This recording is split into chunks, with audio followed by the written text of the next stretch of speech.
Setelah buku besarnya jadi, ya kemarin kalau nggak salah kamu tuh butik atau apa ya, butik ya Safa. Nanti Ibu buka deh Google Classroom-nya, ya. Setelah ini jadi, maka kita akan pindahkan ke yang namanya neraca saldo. Neraca saldo minggu lalu Ibu ingat banget belum Ibu kasih contoh ya neraca saldo. Neraca saldo itu kan neraca, yang namanya neraca itu keseimbangan ya. Tinggal mindahin saldo-saldo yang di buku besar nih. Contohnya ini kan ini buku besar nih. Ya, buku besar kas, buku besar perlengkapan, buku besar peralatan dan seterusnya yang ada di transaksi kalian.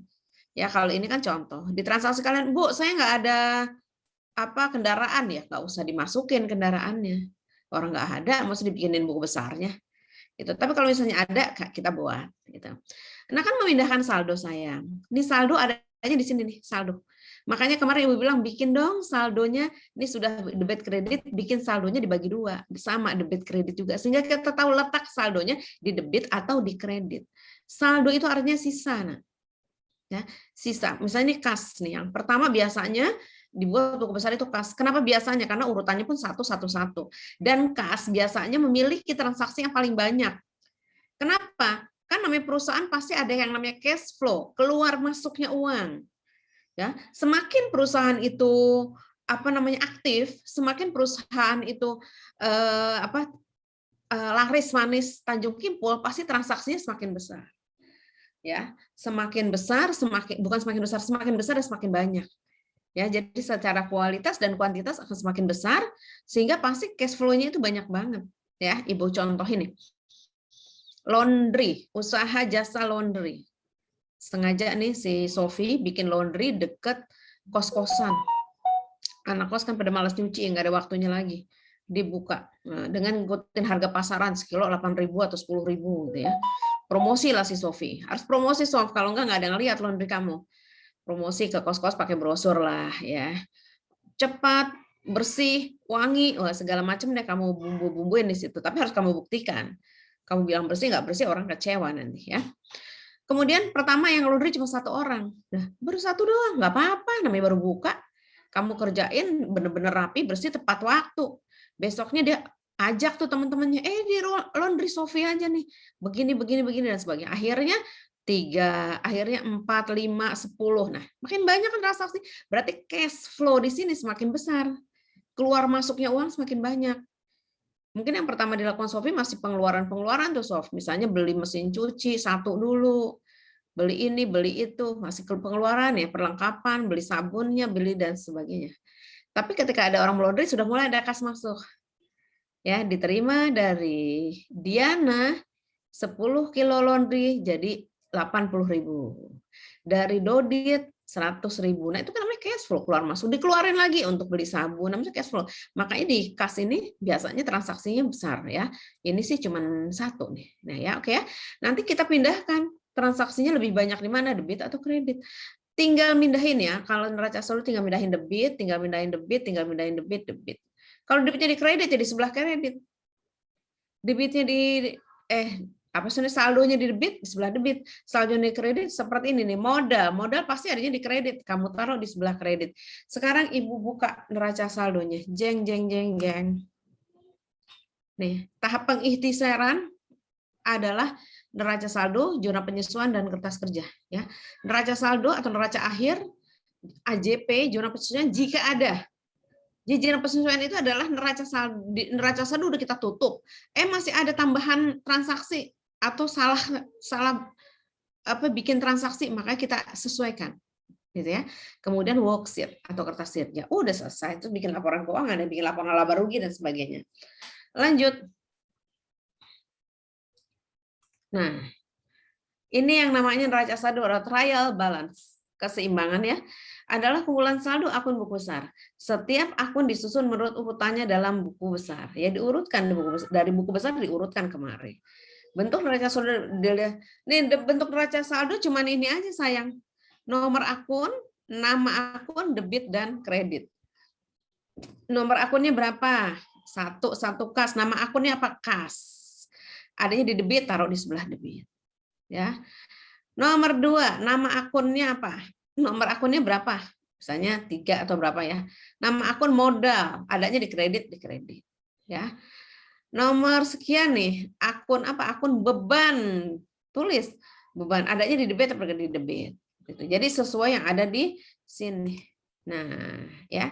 Modal masuk ke kredit, kendaraan kalau debit ya debit ya. Kendaraan kan sebenarnya peralatan, tapi peralatan yang apa ya, yang mengalami penyusutan lah besar gitu ya. Jadi dibikin sendiri. Semua peralatan seperti sebenarnya mengalami penyusutan gitu ya.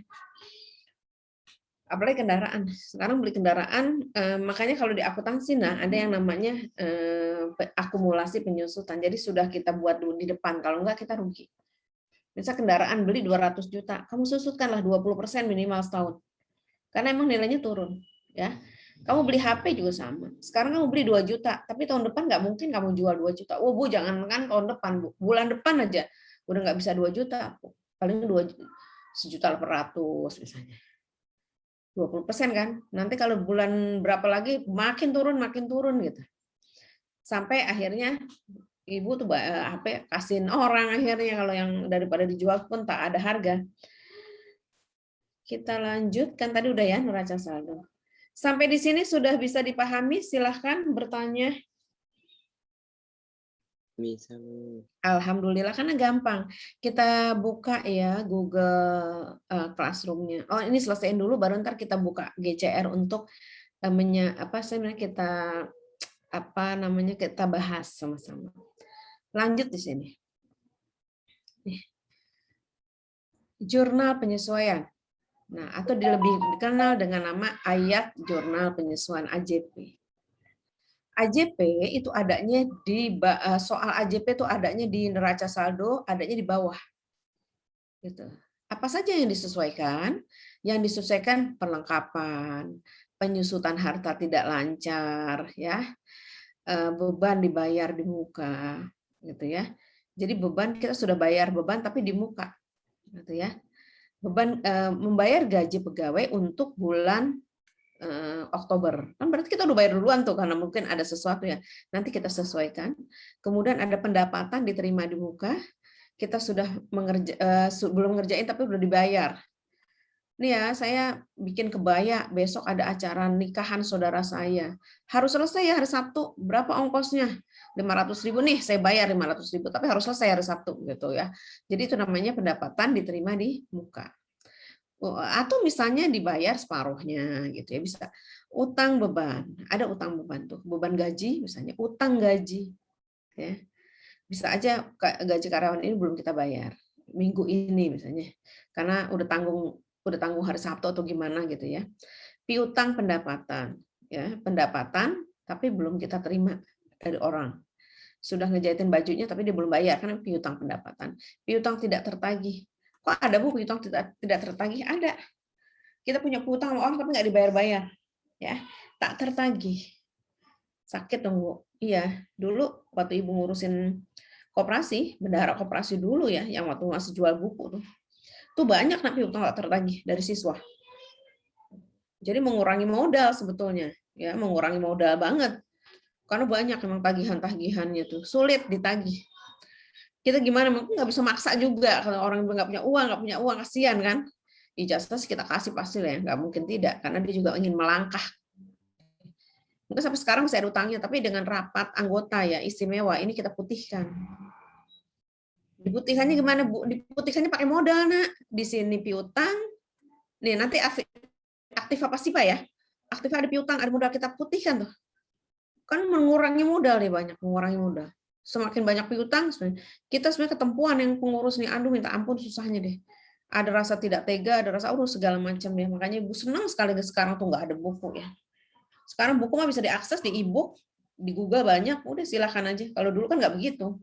Kalau nggak ada buku udah mati rasa anak-anak. Gimana mau belajar? Kalau sekarang sumber belajarnya banyak. Asal kreatif, asal mau. Ini kayak kalau belajar akuntansi, nggak usah les. Kamu buka aja, banyak banget contoh-contohnya. Cuman tentu saja pertama mesti kasih tahu dulu ya. Atau di YouTube, banyak di YouTube. Ibu saksiin YouTube, walaupun tidak semuanya sempurna ya, maksudnya nggak semuanya serak dengan hati ibu gitu ya. Kok ini begini, tapi tetap banyak kok sumber belajar itu banyak. Oke, kita lanjut. Ini yang biasa disesuaikan. Soalnya di mana, Bu? Adanya di bawah neraca saldo biasanya. Nanti ya kita temukan soal seperti itu. Nah, ini worksheet namanya. Kertas kerja. Nah, cara ngisinya begini nih. Satu-satu. Ya, satu-satu aku sayang ibu. Nomor akun. Udah kan? Nah, ini neraca saldo yang kamu bikin. Kamu udah bikin neraca saldo. Plek, kamu pindahkan kemari. Sesuai dengan neraca saldo. Cuman belum ada soal AJP. Yang disesuaikan mana, Bu? Belum ada soal penyesuaiannya, ya udah kita belum kerjain ya penyesuaiannya. Nih, NSD kan disesuaikan. Jadi menyesuaikan antara neraca saldo dengan AJP. Gitu. Ya. Neraca saldo dengan AJP. Nih.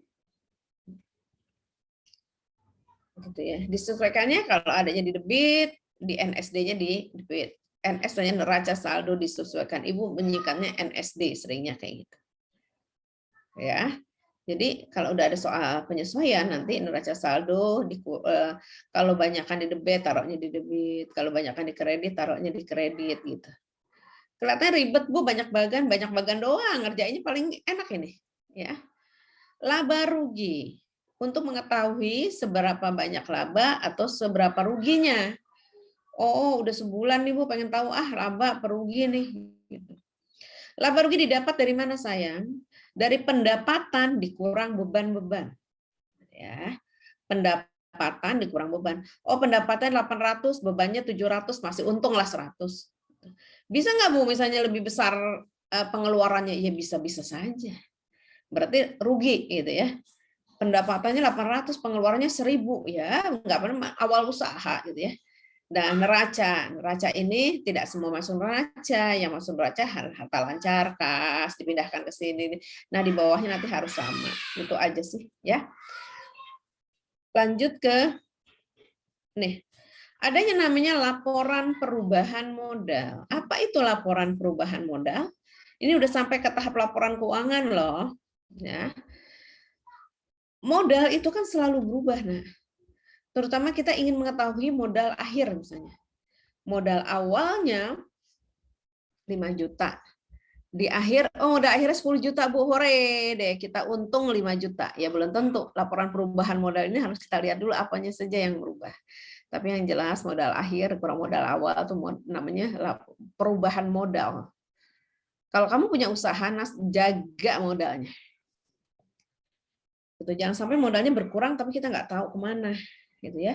Kan modal bisa berupa peralatan, modal bisa berupa mesin, modal bisa berupa uang tunai, kas, ya itu semua modal. Kita kalau punya usaha yang kita selalu pantau nih sebenarnya modalnya. Jangan sampai banyak pengeluaran yang mengurangi modal. Nih kalau modal berkurang, lama-lama habis usaha kita. Kayak tadi Bu katakan kayak Koperasi 57 dulu yang masih ada buku, itu piutang mengurangi modal kalau tak tertagih. Karena timpalan itu harus modal. Kalau tidak ditimpalin begitu, nggak bisa. Ya kita punya modal misalnya 100 juta. Aset ya, 100 juta dari ini, dari itu, selama-lama segitu. Dari simpanan wajib, simpanan sukarela, kan guru-guru nyimpan bertahun-tahun tuh. Nggak kebayar 60 juta, ya ini pasti ada penyesuaian-penyesuaian di situ. Ya oke, baik, itu contoh saja. Terus laporan laba rugi, udah ya, nanti dan neraca, laporan udah sampai sini. Sebenarnya sampai sini doang nih, ya siklus akuntansinya sampai di sini aja. Nah, Ibu contohin. Ini loh ya. Mencatat pendapatan dan beban selama periode akuntansi. Periode kita kemarin, Maret aja nak, yang ada di soal butik kamu, nggak usah kemana-mana dulu, itu dulu. Kalau itu bisa, kamu pasti bisa semua-muanya. Oke ya. Ini ada chat tapi belum Ibu baca, nanti dulu ya. Nama perusahaan, laporan laba rugi periode berakhir. Pendapatan. Pendapatan jasanya berapa kamu kumpulin pendapatan jasa? Oh, Ibu siapa kemarin? Hilda pengejahitin baju 600.000, si ini si itu sampai. Bu nggak ada pendapatan sewa, nggak usah dibikin kan, nggak ada, kita nggak nyewain tempat ya kan, jadi pendapatan jasa aja. Total, kamu total di sini. Kemudian jumlah pendapatan sama dengan kan jumlah pendapatan ya. Kemudian ada beban-beban di sini, semua beban masukin. Ada beban gaji, ada beban listrik air, ada administrasi dan umum kalau ada di soalmu, kalau nggak ada nggak usah. Beban lain-lain itu misalnya apa? Ada beban perlengkapan, beban penyusutan. Penyusutan juga ibu nggak buat ya, harusnya ada nih beban-beban penyusutan. Beban iklan kalau kita beriklan, kalau nggak usah juga. Nah ini dikurang ini sama dengan laba usaha. Sampai di sini bisa dimengerti, saya? Ayo, Syafa, Salis, bisa dimengerti, nak? Bisa, Iya, Ibu. Bu. Oke, tinggal kita aplikasikan ke soal kita ya sayang ya. Iya, Bu. Oke, Ibu senang banget ya sama IPS 3 nih. Aduh, mudah-mudahan lancar ya. Oke, kemudian kalau sudah laba rugi mah paling gampang deh ya. Ini contoh bentuk single step. Ada yang double, Bu, ada. Yang double sebelah menyebelah. Di pendapatan, cuman beda di acak doang. Di sini pendapatan doang, di sebelah kanannya beban usaha. Ya, sama aja. Ya, ada single step, ada yang double. Kemudian nih penghasilan komprehensif lainnya kalau ada, kalau tidak ada nggak usah. Penyesuaian atas transaksi. Ya, misalnya contoh nih penghasilan komprehensif lainnya contohnya kayak gini nih. Handa pasti pernah ke Alfa Midi yang dekat sekolahan kita tuh yang depan. Ya kan, oh, semua juga pernah ke situ, Bu, orang tempat ngadem. Masuk ngadem, beli itu ada cemori, udah keluar lagi. Nggak apa-apa, Ibu juga suka soalnya. Ke situ lah ya, kadang-kadang kita, wah kayaknya ada yang habis nih di rumah nih. Rinso bisa ke situ tuh Ibu tuh. Nah ya, itu penghasilan utamanya dia kan dari jualan yang di dalam. Ya, jualan sembako kayak sama dia dilengkapi lagi perasaan Ibu ada rantang apa segala macam, itu jualan dia. Tapi ada penghasilan yang lain, dia menyewakan tempat tuh di depannya. Di tempat parkir sampai kanan kiri itu disewakan sama dia. Ada tukang ayam chicken itu ya. Fried chicken ya. Ada tukang minuman juga di sebelah kirinya kayaknya ada orang tukang gorengan. Nah, itu namanya dia kan bayar sewa ke Alfa. Namanya tuh pendapatan di luar usaha ya. Pendapatan di luar usaha utama itu namanya pendapatan sewa, namanya pendapatan komprehensif yang lain gitu ya. Contohnya seperti itu. Itu contoh ya. Kemudian ada penyesuaian atas transaksi. Nah, ini bisa aja gitu ya. Kalau ada kita punya perusahaan, orang bayar pakai dolar. Kita lebih untung nanti kalau kita tukerin misalnya pas dolar tinggi. Nah, tapi jarang-jarang adalah keuntungan atau kerugian yang belum direalisasi atas sekuritas yang tersedia untuk dijual, keuntungan atau kerugian ditangguhkan oleh instrumennya. Ini sih dalam satu periode akuntansi ini belum tentu ada ya. Paling-paling adanya itu misalnya pendapatan bunga, gitu. Bisa. Pendapatan bunga misalnya gini, perusahaan kamu kan pakainya pasti jasa bank dong kalau saat ini. Dalam setahun pasti ada jasa bunga, nah mungkin bisa masuk sini. Oh ini ada jasa apa nih? Oh jasa bunga, kan di luar usaha juga ya. Tapi kan kamu juga ada beban nanti ya, beban bunga juga ada yang kamu keluarkan. Nah, laporan perubahan ekuitas. Ekuitas itu modal ya. Ekuitas modal. Formatnya begini, ini namanya double nih, bisa juga jadi berurut ke bawah, boleh aja. Nah, nama perusahaannya kamu sesuai dengan jurnal umum kita, dengan transaksi-transaksi kemarin yang sudah kita lakukan. Terus ada laporan perubahan modal. Nah, modal awal, kemarin modal awalnya berapa yang disetorkan oleh siapa kemarin yang storin modal itu? Miranda atau siapa? Miranda menyetorkan modal sejumlah berapa sayang? 50 juta ya. 50 juta. Ya anggaplah 50 juta. Kemudian ada laba bersih, makanya harus bikin neraca dulu, bikin laba rugi dulu baru bisa bikin ini. Ya. Ada laba bersih, ada pengambilan ya, karena pengambilan mengurangi modal. Pengambilan pribadi oleh Miranda. Kalau di soal tidak ada nggak usah. Makanya kalau punya perusahaan jangan ngambil dulu, ngurangin modal ya. Laba bersih prefer dikurang, tambahan modal jika ada ya. Kalau nggak ada nggak usah nih sama dengan modal akhir. Kok bisa Bu ada tambahan modal? Bisa di tengah perjalanan dia bisnis tiba-tiba tadi yang bisnis laundry kan kalau nggak salah si Sofi itu. Berapa bulan kemudian datanglah si Salis. Laundrynya maju nih, gue ikut dong invest. Nih gue kasih dia 10 juta misalnya gitu ya buat beli mesin cuci lagi. Nah itu namanya modal tambahan. Nanti dia berdua berunding tuh, apa yang akan didapatkan Salis dengan dia berinvestasi di sini. Bisa saja. Atau tambahan modalnya dipinjam uang ke bank. Aduh, laundrynya semakin banyak, kalau mesinnya cuma satu nggak bisa deh, saya mau beli 2 lagi. Nah, bisa juga tambahan modal dari bank misalnya. Tambahan modal dalam kurung pinjaman bank boleh. Nah, sama dengan modal akhir kayak gitu. Nih. Oke, sampai sini nih hari ini. Ibu akan jelaskan sampai sini. Ini bentuk neraca, bentuknya skontro. Sebelah menyebelah ya. Skontro itu sebelah menyebelah. Tampil dua-duanya dalam satu bagan. Dua-duanya apa tuh Bu maksudnya? Antara harta dan modal. Nama perusahaannya neraca periode ya, periodenya Maret 2021. Ya, kalau mau bikin setahun boleh. Ya, rata-rata orang bikin Desember. Kalau perusahaannya udah eksis per 31 Desember misalnya. Tapi kalau di soal kita udah Maret aja deh. Ya, orang cuma sebulan.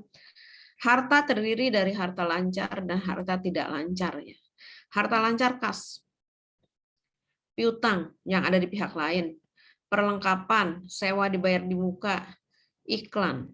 Kalau kita beriklan, kita udah bayar ya. Kalau belum bayar, adanya di utang. Jumlah harta lancar, harta tidak lancarnya peralatan, akumulasi, penyusutan peralatan. Kan Ibu katakan tadi, kalau namanya peralatan pasti ada penyusutannya. Ya, di sekolah kita aja, kalau tanah itu tidak ada penyusutannya, malah harganya naik. Tapi yang dibangun di atasnya gedung tuh pasti ada penyusutan. Bu, sekolah kita kan nggak dipakai, ada penyusutan? Nggak ada dong. Justru nggak dipakai, penyusutannya banyak nggak kalau nggak dirawat.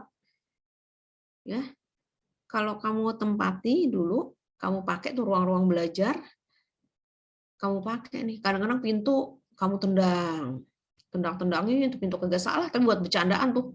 Seneng banget anak-anak tuh kayak gitu. Udah gitu ntar bisa-bisanya dibikin stempel kaki sepatu nemplok di tembok-tembok. Penyusutan. Baru dicat padahal. Ntar dicat lagi, nunggu anggaran dulu turun. Ya, jangan suka begitulah. Nah sekarang kan nggak ada anak-anak, mau nggak ada nendang-nendangin dong. Tetap aja ada kerusakan. Ornamen nggak dipakai. Ada aja tuh. Yang bocor, yang ini. Waktu itu malahan ruang CBT lantai 3. Ya. Ruang bahasa. Hancur. Kalau masuk jijik Ibu, karena bau banget. Kan itu karpet-karpet yang sebagainya. Tapi udah dibersihkan sekarang. Kayak gitu namanya penyusutan gedung tuh ada. Harus dianggarkan sebetulnya. Makanya Ibu sering bilang, udah di kelasnya jangan dicat deh, pakai keramik aja, jadinya tinggal dilap-lapin udah beres. Itu kayak Ibu pernah ngawas di Sang Timur tuh begitu tuh, pakai keramik. Kayak kamar mandi dong Bu Nur, ya enggak, ntar disesuaiin warnanya, Ibu bilang gitu. Kalau dicat gitu, sekarang dicat belum sampai sebulan udah kotor gitu ya. Itu penyusutan, bagian dari penyusutan. Apalagi namanya barang-barang elektronik. Itu yang kita pasang di kelas-kelas tuh apa namanya tuh? Ya. Ibu sekarang suka lupa, astagfirullahaladzim. Nah itu tuh penyusutannya tinggi banget, nggak dipakai juga makin rusak gitu, lucu. Ya itulah ya, nah ya. Kita sebenarnya punya peralatan banyak, ya. Harus ada yang tim yang merawat, yang tahu banget soal seperti itu. Yang bisa cuma Pak Andika. Nah, nih ya kita jumlahkan jumlah harta tetap. Harta tetapnya apa Bu? Ya termasuk di situ tanah, misalnya kalau ada. Kendaraan harus disusutkan ya 20% minimal setiap tahun ya. Harus ada di sini 20%. Ya, jadi kalau misalnya kendaraan itu senilai 200 juta, di sini ada 20%-nya lah disusutkan. Lawannya uang dan utang dan modal. Utang itu kan ada terdiri dari utang jangka panjang, jangka pendek ya. Kalau setahun itu jangka pendek. Utang usaha, utang gaji. Jika ada loh, kalau nggak ada, nggak usah dibuat utang gaji, kan kita udah bayar terus dari kemarin. Utang usaha pasti ada. Ya utang usaha kepada siapa ada. Jumlah utang, nah jumlah utang dan modal harus sama dengan jumlah harta. Dalam membuat laporan keuangan yang real, yang sebenarnya nih, yang paling susah di sini. Nah. Ya, yang paling susah. Kalau yang real ya, kita punya usaha, punya bisnis nih bikin utang di sini. Paling susah di sini. Karena itu yang diperluin apa Bu biar gampang? Data dan data. Datanya aktual. Kalau ada data, kamu masuk ke sini udah kayak masuk belantara nih. Bikin ginian aja bisa, lama. Gitu. Ya kalau misalnya kita real punya usaha sendiri. Kalau ini kan kita bikin usahanya Miranda, ya. Gitu. Misalnya kas, kita hitung lagi. Tuh, Ibu ngalamin nih kalau koperasi tuh ngitung kas, ngitung permen, ngitung teh botolan tersisa. Makanya itu perlu ditutup. Kita sedang mengadakan stock of name biar laporan di sininya lebih valid gitu loh. Ya, nih seperti ini agak susah di sini. Kalau orang yang pintar mengaudit, dia audit langsung kemarin nih, Nak. Di sini ditelusuri ke belakang. Set. Orang korupsinya ketahuan. Kalau korupsi, kalau karena emang kebodohan sih, nggak tahu masa akuntan bodoh, nggak mungkin ya. Karena di sini akan ketahuan banget, misalnya nih, orang mau nggak sih nggak punya utang disebut piutang, kan nggak mau, ya kan ketahuan aja. Oke, hari ini sampai di sini sayang, sampai di apa namanya neraca. Ada yang mau bertanya? Pertemuan berikutnya Ibu akan arus kas, cash flow, ya. Oke, silakan yang mau bertanya.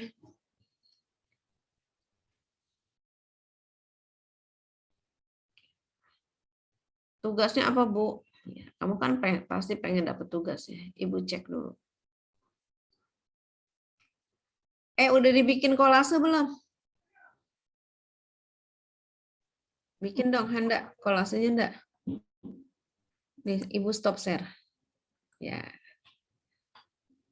Silakan dibikin kolasenya.